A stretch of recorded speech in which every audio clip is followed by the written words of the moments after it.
যারা নবীগণকে গুনাহগার মনে করে তারা দাওয়াত দেয়, আসুন সব মুসলমান ঐক্যবদ্ধ হয়ে যাই। আল্লাহ কুরআনের সূরা আলে ইমরানের 103 নম্বর আয়াতে বলেছেন সব মুসলমান ঐক্যবদ্ধ হয়ে যাও। হ্যাঁ, সূরা আলে ইমরানের 3 নম্বর আয়াতে সব মুসলমানকে আল্লাহ ঐক্যবদ্ধ হতে বলেছেন ঠিকানাবিহীন না, ঠিকানা আগে চিহ্নিত করে দিয়েছেন। ঠিকানাটা কি? আল্লাহর দিন পালনের মাধ্যমে ঐক্যবদ্ধ হও।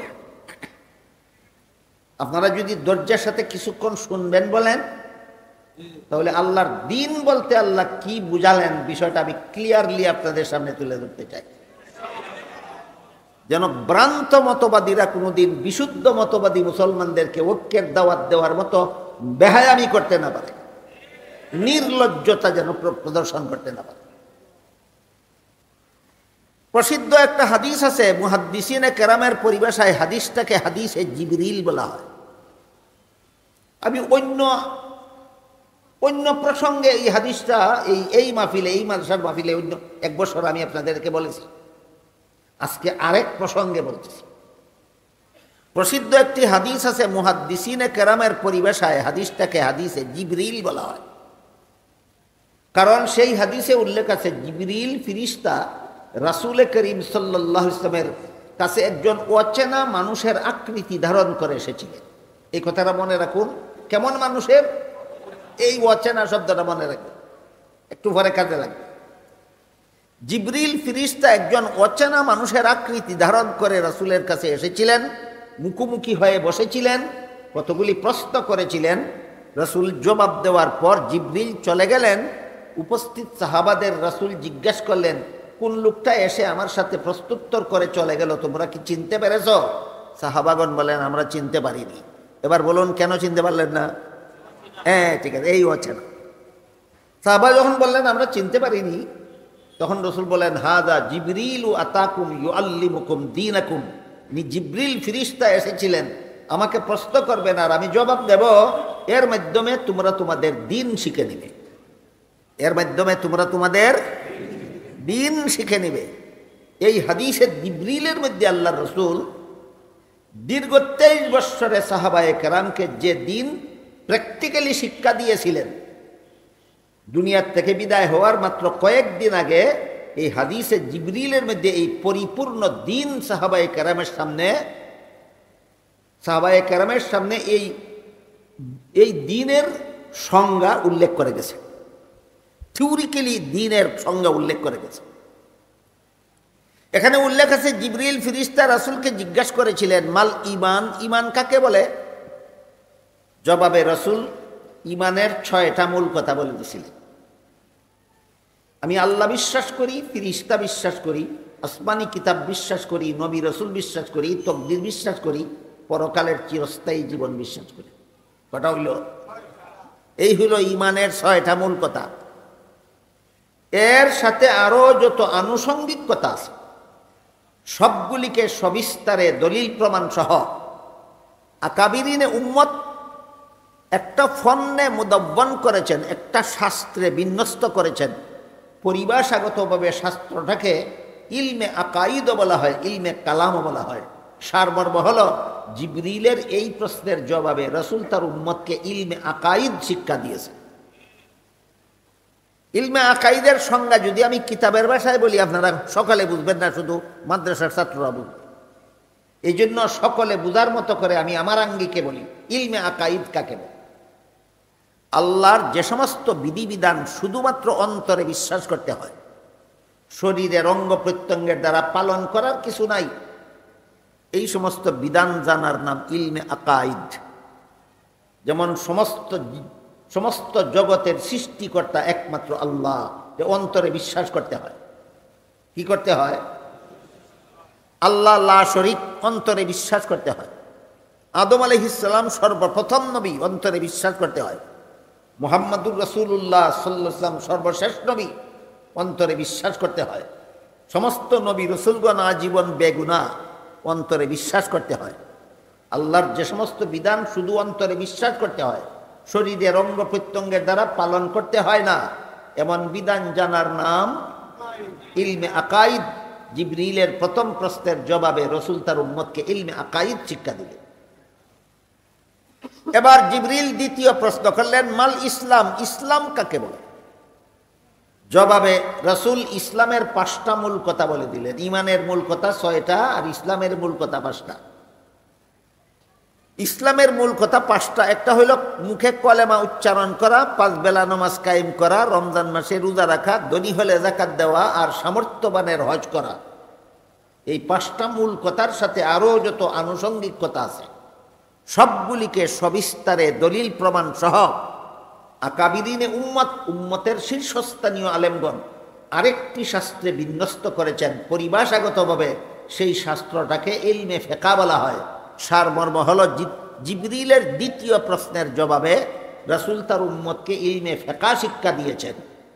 ইলমে ফিকহর শর্ট ডেফিনেশন, সংক্ষিপ্ত সংজ্ঞা হলো, আল্লাহর যে সমস্ত বিধিবিধান শুধু অন্তরে বিশ্বাস করলে চলে না, শরীরের বাহ্যিক অঙ্গ প্রত্যঙ্গের দ্বারা পালন করতে হয়, ওইগুলি জানার নাম ইলমে ফিকহ।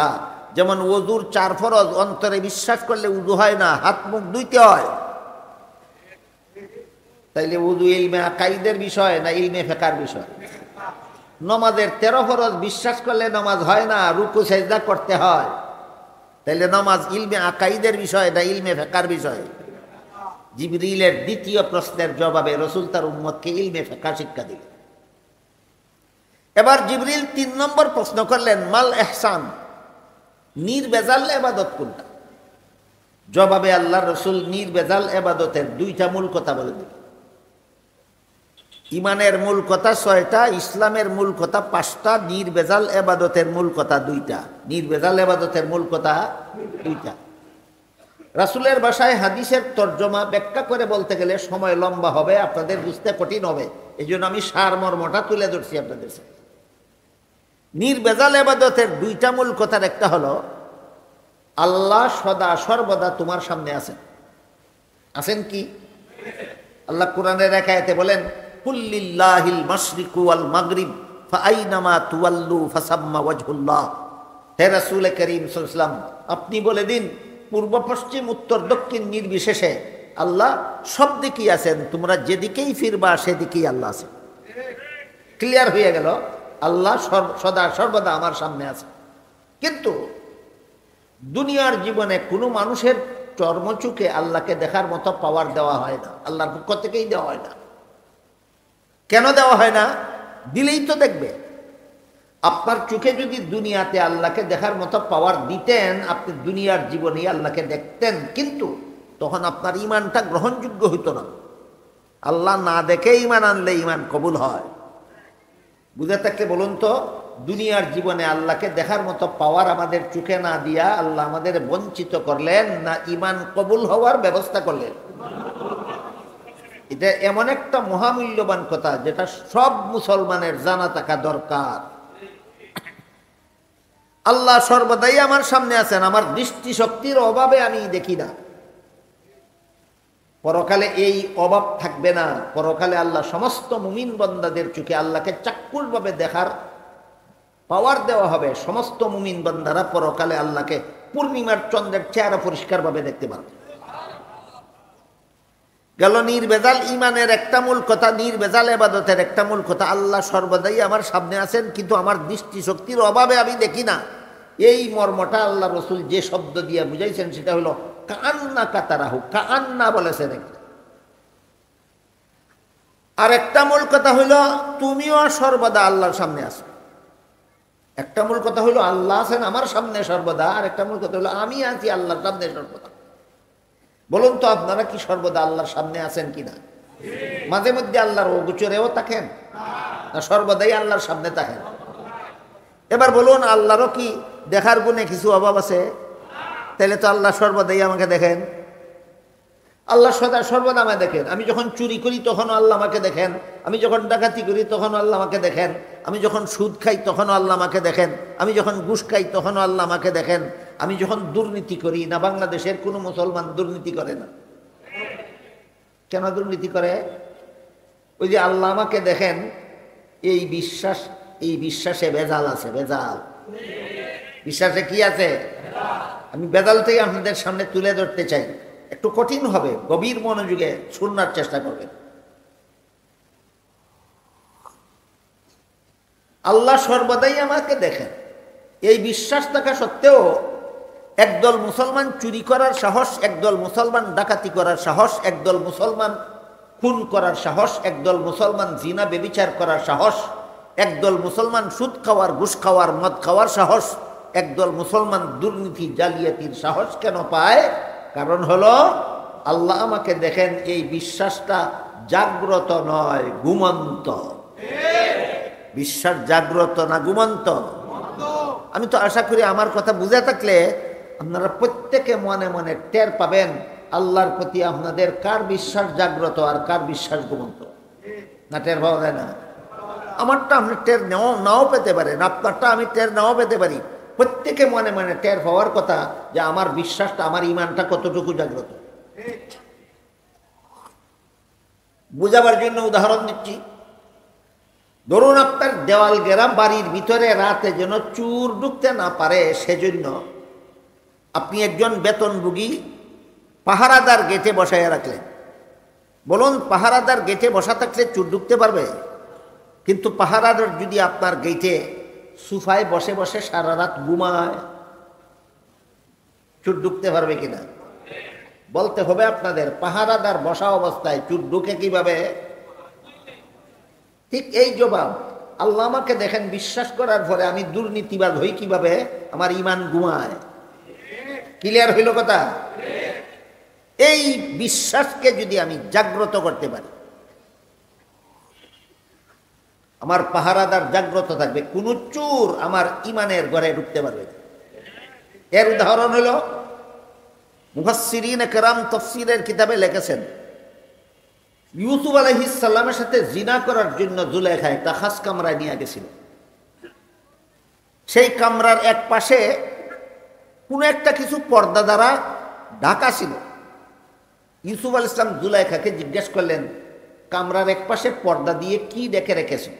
জুলেখা বলে, আমি যেই মূর্তিটার পূজা করি সেই মূর্তিটা ডেকে রেখেছি। ইউসুফ জিজ্ঞাসা করলেন, তুমি তো এটার পূজাই করো, ডেকে রাখলা কেন? জুলেখা বলে, এখন আমি তোমার সাথে জিনা করব, কাজেই মূর্তির সামনে জিনা করতে আমার লজ্জা হয়, এই জন্য ডেকে রেখেছি। ইউসুফ আসলাম জিজ্ঞাসা করলেন, মূর্তির সামনে জিনা করলে কি তোমার মূর্তি দেখে? জুলেখা বলে, না দেখে না। ইউসুফ বলেন, এটারে ডাকলেও দেখে না, না ডাকলেও দেখে না, তাহলে ডাকার দরকারটা কি ছিল? জুলেখা বলে, যদিও আমার মূর্তির সামনে জিনা করলে দেখে না, কিন্তু যে কারিগর মূর্তিটা নির্মাণ করছে, বানাইছে, সে মূর্তির চোখের মধ্যে দেখার ভঙ্গি দিয়ে বানাইছে। কাজেই আমার মূর্তির সামনে জিনা করলে যদিও দেখে না, কিন্তু তার চোখের মধ্যে যে দেখার একটা ভঙ্গি আছে, এই ভঙ্গিটার কারণেই আমার লজ্জা হয়। ইউসুফ আলাইহিস সালাম বললেন, তোর পূজার মূর্তি চোখের মধ্যে শুধু দেখার ভঙ্গি আছে, আসলে দেখে না, তারপরে যদি এটার সামনে আমার সাথে জিনা করতে তোর লজ্জা হয়, আমার আল্লাহ যে আসলেই দেখে, সেই আল্লাহর সামনে তোর সাথে জিনা করতে গিয়ে আমার লজ্জা হয় না? বুঝে থাকতে বলুন, আল্লাহ আমাকে দেখে, এই বিশ্বাসটা ইউসুফ আলাইহিস সালামের অন্তরে ঘুমন্ত ছিল। এই জিনিসটা জাগ্রত রাখার নাম ওই নির্ভেজাল ইবাদত। আল্লাহ আমাকে সর্বাবস্থায় দেখেন, এই বিশ্বাস যার অন্তরে জাগ্রত থাকে, তার ইবাদত হয় নির্ভেজাল এবং সংসারের কাজও হয় দুর্নীতি মুক্ত। ধর্মের কাজ হয় নির্ভেজাল আর সংসারের কাজ হয় দুর্নীতি মুক্ত।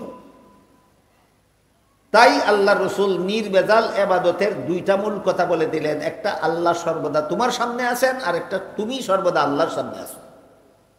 এই দুইটা মূল কথার সাথে আরো যত আনুষঙ্গিক কথা আছে, সবগুলিকে সবিস্তারে দলিল প্রমাণ সহ আকাবিরিনে উম্মতের শীর্ষস্থানীয় আলেমগণ আরেকটি শাস্ত্রে বিন্যস্ত করেছেন। পরিভাষাগতভাবে সেই শাস্ত্রটাকে ইলমে তাজকিয়াও বলে, ইলমে তাসাউফও বলে। সারমর্ম হল, জিবরিলের তৃতীয় প্রশ্নের জবাবে রাসূল তার উম্মতকে ইলমে তাজকিয়া শিক্ষা দিলেন।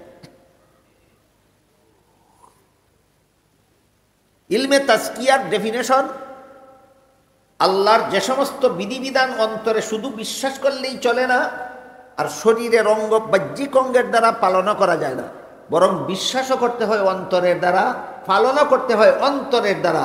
এমন সমস্ত বিধিবিধান জানার নাম ইলমে তাজকিয়া। যেমন আল্লাহ আমাকে দেখেন, এই বিশ্বাসটা আমার অন্তরে ঘুমন্ত। অন্তরটারে যদি চেঁচামেচি করে ডাকতে থাকি, জাগ্রত হবে? অন্তরটারে যদি হাতের দ্বারা ধাক্কা দিই, জাগ্রত হবে? পায়ে লাথি দিলেও জাগ্রত হবে না। অন্তরের ঘুম অন্তরের সাধনার দ্বারা জাগ্রত করতে হয়। এই সাধনাকে ইলমে তাজকিয়ার পরিভাষায় রিয়াজত মুজাহাদা বলা হয়। এই সাধনার নাম ইলমে তাজকিয়ার পরিভাষায় রিয়াজত মুজাহাদা। তাইলে আল্লাহর যে বিধান বিশ্বাসও করলাম অন্তরের দ্বারা, পালনও করতে হয় অন্তরের দ্বারা, এমন সব বিধান জানার নাম ইলমে তাজকিয়া। এবার কথা গুটাইয়ে ফেলি। জিবরিলের প্রথম প্রশ্নের জবাবে রসুল তার উম্মতকে ইলমে আকাইদ শিক্ষা দিলেন। দ্বিতীয় প্রশ্নের জবাবে রসুল তার উম্মতকে ইলমে ফিকহ শিক্ষা দিলেন। তৃতীয় প্রশ্নের জবাবে রসুল তার উম্মতকে ইলমে তাজকিয়া শিক্ষা দিলেন। হাদিসের শেষে বলে দিলেন, এই তিনটা এলেম তোমাদের দিন। এটা হলো জীবন ভর আমাদের মনে রাখার বিষয়। তিনটা এলেমের নাম আমাদের দিন। আমার কথাগুলি বুঝে থাকলে একটু দয়া করে বলুন, মুমিন মুসলমানের দিন কতটা এলেমের নাম?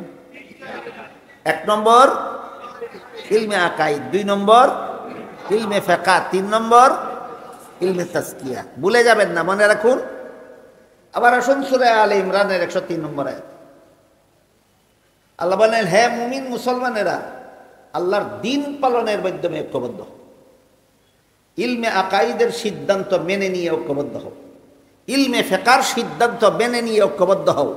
ইলমে তাজকিয়ার সিদ্ধান্ত মেনে নিয়ে ঐক্যবদ্ধ হও। যে ইলমে আকাইদের সিদ্ধান্ত মানে না, তার মুখে ঐক্যের কথা শোভা পায় না, নির্লজ্জকর। ইলমে আকাইদের সিদ্ধান্তগুলির মধ্যে একটা সিদ্ধান্ত হলো সমস্ত নবী রাসূলগণ আজীবন বেগুনাহ। মনে আছে কথা? যে ইলমে আকাইদের চূড়ান্ত সিদ্ধান্ত, সমস্ত নবী রাসূলগণ আজীবন বেগুনাহ। সুতরাং নবীগণকে যারা গুনাহগার বলে সমাজে অপপ্রচার করে, ঐক্য তাদের সাথে নয়, তারাই ভ্রান্ত মতবাদ ছেড়ে দিয়ে নবীগণকে যারা বেগুনাহ বিশ্বাস করে, তাদের সাথে ঐক্যবদ্ধ হওয়ার কথা আল্লাহ এবং আল্লাহর রাসূল কুরআন এবং হাদিসে বলেছেন। সাদ সাব নবীগণকে বেগুনাহ বলে না গুনাহগার বলে? সাদ সাহেবের সাথে মুসলমানদের ঐক্যবদ্ধ হওয়ার কথা না, সাদ সাহেবের ভ্রান্ত মতবাদ থেকে তওবা করে তিনি সহি মুসলমানদের সাথে ঐক্যবদ্ধ হওয়ার কথা। আমি কি বিষয়টা আপনাদের বুঝাতে পারলাম? ইলমে আকাইদের সিদ্ধান্তকৃত বিষয়গুলির মধ্যে একটা বিষয় হইল সমস্ত নবীগণ বেগুনাহ। যদি ঐক্য চাও, এটা মেনে নিয়ে ঐক্যবদ্ধ হও। ইলমে আকাইদের সিদ্ধান্তকৃত বিষয়গুলির মধ্যে আরেকটা সিদ্ধান্তকৃত বিষয় হলো সাহাবায়ে কেরামের সমালোচনা হারাম। তিরমিজি শরীফের বর্ণিত এক হাদিস আছে, রাসূল করিম সাল্লাল্লাহু আলাইহি ওয়াসাল্লাম বলেন, ইযা রাআইতুমুল্লাযীনা ইয়াসুব্বুনা আসহাবি ফাকুলু লানাতুল্লাহি আলা শাররিকুম। এর অর্থ হলো, হে আমার উম্মত মুসলমানেরা, ওই সমস্ত লোকদের যদি তোমরা দেখতে পাও যারা আমার সাহাবাদের সমালোচনা করে, বলে দিও আমার সাহাবার সমালোচকদের উপর আল্লাহর লানত। রাসূলের সাহাবাদের সমালোচনা যারা করে তাদের উপর আল্লাহর লানত। এই জন্য ইলমে আকাইদের সিদ্ধান্ত হলো সাহাবায়ে কেরামের সমালোচনা করা হারাম। যারা সমালোচনা করে তারা বলে, কেন সাহাবাগণ কি জীবনে কোনো গুনাহ করেননি? আমি বলি 100 বার করেছিলেন। তারপর আর কি? আরে বেটা, আগেরটা জানোস, পরেরটা জানোস না কেন?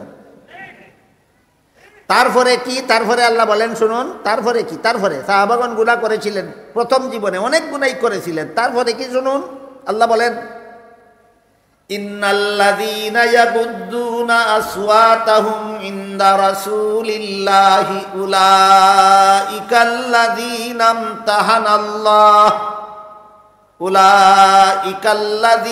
ইমতাহানাল্লাহু কুলুবাহুম লিত্তাকওয়া লাহুম মাগফিরাতুন ওয়া আজরুন আযীম।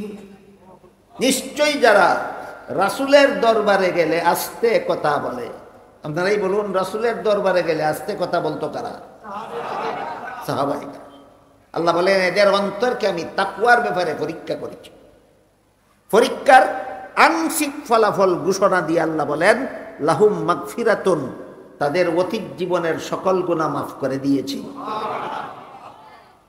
গুনাহ করেছিলেন সেটা দেখলা, আল্লাহ বলেন মাফ করে দিয়েছি, এটা দেখো না কেন? তোমার একটা চক্ষু অন্ধ কেন? বলেন এক চক্ষু অন্ধওয়ালাদের সাথে দুই চক্ষুওয়ালারা ঐক্যবদ্ধ হবে, না দুই চক্ষুওয়ালাদের সাথে এক চক্ষুওয়ালা ঐক্যবদ্ধ হবে? এই জন্য আল্লাহর কোন কবি বলেন, এক আরবি কবি, লাউলাম তারাল হিলালা ফাসাল্লিম লিউনাসির রাউহু বিল আবসারি। তোমার চোখে যদি না দেখো তাহলে যাদের চোখে দেখে তাদের কথা মানো। সবার চোখে কি প্রথম ঈদের চন্দ্র যখন প্রথম যেদিন উদয় হয় সবার চোখে কি চারটা দেখা যায়? ওরা ঈদ করবে কিভাবে বলুন? সুদা কথা পরিষ্কার। সাহাবায়ে কেরাম মাগফুর, তাদের জীবনের সব গুনাহ আল্লাহ মাফ করে দিয়েছেন। যদি না জানো, যারা জানে তাদের সাথে এসে ঐক্যবদ্ধ হও। কাজেই যারা ভ্রান্ত মতবাদ পোষণ করে এদের পক্ষে মুসলমানদেরকে ঐক্যবদ্ধ হওয়ার দাওয়াত দেওয়া শুধু চরম নির্লজ্জতা নয়, শুধু চরম প্রতারণা নয়, বরং এটা একটা দুঃখাবাদী ছাড়া আর কিছু নয়। আর একটা ব্যাপার হলো, এই সবগুলি আলোচনা ঐক্যের যত কথা বলা হইল যে ইলমে আকাইদের সিদ্ধান্ত মেনে নিয়ে মুসলমান ঐক্যবদ্ধ হও, ইলমে ফিকহের সিদ্ধান্ত মেনে নিয়ে মুসলমান ঐক্যবদ্ধ হও, ইলমে তাজকিয়ার সিদ্ধান্ত মেনে নিয়ে মুসলমান ঐক্যবদ্ধ হও, এই ঐক্যবদ্ধ হওয়ার যে রূপরেখা আল্লাহ কোরআনে বলে দিয়েছেন সেটা হইল ঈমান ইসলাম রক্ষার ঐক্য। কি রক্ষার ঐক্য? ঈমান ইসলাম রক্ষার ঐক্য। দেশ রক্ষার ঐক্য অন্য রকম, দেশ রক্ষার ঐক্য অন্য রকম। ঈমান রক্ষার ঐক্যের কথা আল্লাহ সূরা আলে ইমরানের 103 নম্বর আয়াতে রূপরেখা বলে দিয়েছেন। আর দেশ রক্ষার ঐক্যের কথা রাসূল করিম সাল্লাল্লাহু আলাইহি ওয়াসাল্লাম ঐতিহাসিক মদিনা সনদে লিপিবদ্ধ করে রেখে গেছেন। এটা দেশ রক্ষার ঐক্য, এটা ঈমান রক্ষার ঐক্য নয়। রাসূল করিম সাল্লাল্লাহু আলাইহি ওয়াসাল্লাম মক্কা শরীফ থেকে হিজরত করে মদিনা শরীফ যাওয়ার পর একটা রাষ্ট্র প্রতিষ্ঠা করেছিলেন। রাষ্ট্রটা পরিচালনার জন্য একটা লিখিত সংবিধান তৈরি করেছিলেন। ইতিহাসের ভাষায় সেই সংবিধানটার নাম ছিল মদিনা সনদ। কি নাম ছিল? মদিনা সনদ। মদিনা সনদের একটা ধারা ছিল, এই দেশের সমস্ত মুসলমানেরা যেমনভাবে ইসলাম ধর্ম পালনে স্বাধীন, ঠিক তেমনিভাবে এই দেশের বসবাসকারী ইহুদিরাও তাদের ধর্ম পালনে স্বাধীন। বলেন রাসূলের মদিনা সনদে শুধু মুসলমানদের ধর্মীয় স্বাধীনতা দেওয়া হয়েছিল না অমুসলিমদেরও? এই একটা দেশের সমস্ত নাগরিকদেরকে আল্লাহর রাসূল ঐক্যবদ্ধ করেছিলেন। কোনো ধর্ম ক্যান্সেল করার মাধ্যমে না সকল ধর্ম বহাল রাখার মাধ্যমে? সকল ধর্ম বহাল রাখার মাধ্যমে। এক দেশের নাগরিক যে কোনো ধর্মাবলম্বী হোক না, এই দেশের নাগরিক হিসাবে আমরা সবাই ঐক্যবদ্ধ। দেশের নাগরিক হিসাবে আমরা সবাই ঐক্যবদ্ধ। মদিনা সনদে আরো উল্লেখ ছিল, যেহেতু মুসলমান ইহুদি নির্বিশেষে সমস্ত ধর্মাবলম্বীরা এই দেশের নাগরিক হিসাবে ঐক্যবদ্ধ, কাজেই এই দেশের কোনো মুসলমানদের উপর বাইরের কোনো শত্রু যদি আক্রমণ করে, ইহুদিরা মুসলমানদের পক্ষ হয়ে শত্রুদের বিরুদ্ধে লড়াই করতে হবে। আর বাইরের কোনো শত্রু যদি মদিনার ইহুদিদের উপর হামলা করে, মদিনার মুসলমানেরা ইহুদির পক্ষ হয়ে বাইরের শত্রুর বিরুদ্ধে লড়াই করতে হবে। এটা মুসলমানদের ঈমান ইসলাম রক্ষার ঐক্য না দেশ রক্ষার ঐক্য? জগা খিচুড়ি পাকাও কেন, লেজে গোবরে অবস্থা সৃষ্টি করো কেন? ঈমান রক্ষার ঐক্য আর দেশ রক্ষার ঐক্যের রূপরেখা একরকম নয়। সূরা আলে ইমরানের 103 নম্বর আয়াতে আল্লাহ প্রদান করেছেন ঈমান ইসলাম রক্ষা করার ঐক্য, আর ঐতিহাসিক মদিনা সনদে মুহাম্মদুর রাসূলুল্লাহ উল্লেখ করেছেন দেশ রক্ষা করার ঐক্য। দেশ রক্ষার ঐক্য শুধু মুসলমানে হয় না, মুসলমান অমুসলমান সকলে সম্মিলিতভাবে হয়? এর জন্য একটা শর্ত আছে। দেশ রক্ষার ঐক্য যে আমরা করব অমুসলমানদেরকে নিয়ে, আমরা সবাই মুসলিম অমুসলিম নির্বিশেষে সবাই আমরা একই দেশের নাগরিক, এই হিসাবে আমরা সবাই এক, আমরা সবাই ভাই ভাই।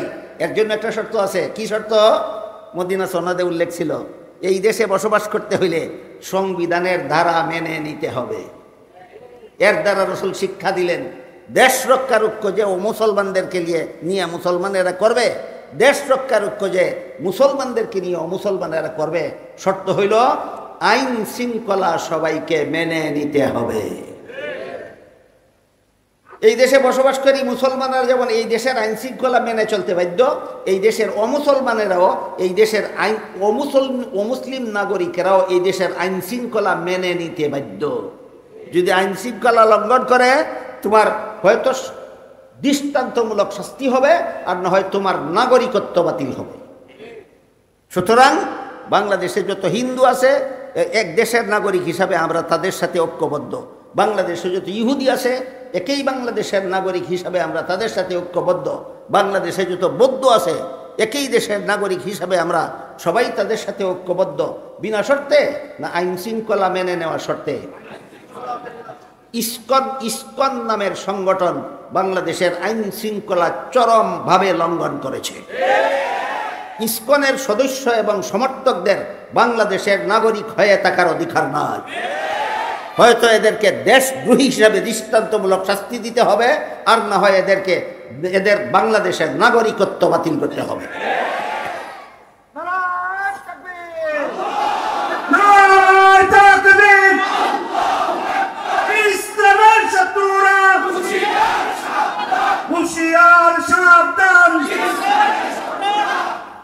আর একটা প্রশ্নের জবাব দিয়ে কথা শেষ করি। যেহেতু একই দেশের নাগরিক হিসাবে মুসলিম অমুসলিম সবাই ঐক্যবদ্ধ হবে একটা শর্তে, দেশের আইন শৃঙ্খলা মেনে নেওয়ার শর্তে। তাহলে সংবিধানে যদি কোরআন বিরোধী কোনো কথা থাকে, এটা তো এই রাষ্ট্রীয় পরিভাষায় এটা তো আইন শৃঙ্খলা। এই জন্য সংবিধান, মুসলমানের দেশের সংবিধান কেমন হবে এটাও মদিনা সনদ থেকে শিখতে হবে। বলুন, মুসলমানের দেশের সংবিধান কেমন হবে কোথার থেকে শিখতে হবে? এবার কোরআনে আর মদিনা সনদের কোরআনের একটা বিধানে আর মদিনা সনদের একটা ধারায় আমি আপনাদেরকে মিলিয়ে দেখাচ্ছি। পবিত্র কোরআনের সূরা বাকারার 256 নম্বর আয়াতে আল্লাহ বলেছেন, লা ইকরাহা ফিদ্দীন। এর অর্থ হলো ধর্মের বেলায় বল প্রয়োগ চলবে না, সমস্ত ধর্মাবলম্বীরাই হবে আপন আপন ধর্ম পালনে স্বাধীন। কোন সূরার কত নম্বর আয়াতে? সূরা বাকারার 256 নম্বর আয়াত। এখানে আবার একটা আনুষঙ্গিক প্রশ্ন আছে কি, যেহেতু আল্লাহ সূরাতুল বাকারার 256 নম্বর আয়াতে সমস্ত ধর্মাবলম্বীদের ধর্মীয় স্বাধীনতা ঘোষণা করেছেন, তাহলে কি সকল ধর্মই আল্লাহর কাছে গ্রহণযোগ্য? না হইলে স্বাধীনতা দিলেন কেন? এটি জটিল প্রশ্ন।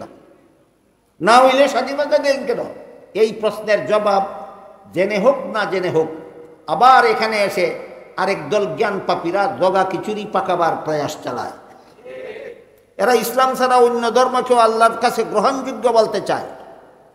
কিভাবে বলতে চায়? এদের একটা স্লোগানের দ্বারাই পরিষ্কার হয়ে যায়। এরা বলে ধর্ম যার যার, উৎসব সবার। কেউ যদি বলে ব্যবসা যার যার, মুনাফা সবার। কেউ যদি বলে চাকরি যার যার, বেতন সবার। কেউ যদি বলে কৃষিকাজ যার যার, ফসল সবার। আর কোনো মাতালে যদি কয় বিয়া যার যার, বউ সবার। হে যেমন মাতাল, যে কয় ধর্ম যার যার, উৎসব সবার, সে তেমন মাতাল। এই প্রশ্নের জবাব দিয়েছেন আল্লাহ সূরা আলে ইমরানের 85 নম্বর আয়াতে। সেখানে আল্লাহ বলেন, মাইয়াবতাগি গায়রাল ইসলামি দীনান ফালাই ইউকবালা মিনহু। ইসলাম ছাড়া আর কোনো ধর্মই আল্লাহর কাছে গ্রহণযোগ্য নয়। কিন্তু প্রশ্নের জায়গায় রয়ে গেল, গ্রহণযোগ্য না হলে পালন করার অনুমতি দিলেন কেন? এই প্রশ্নের জবাব বোঝার জন্য আমি একটি উদাহরণ দিচ্ছি।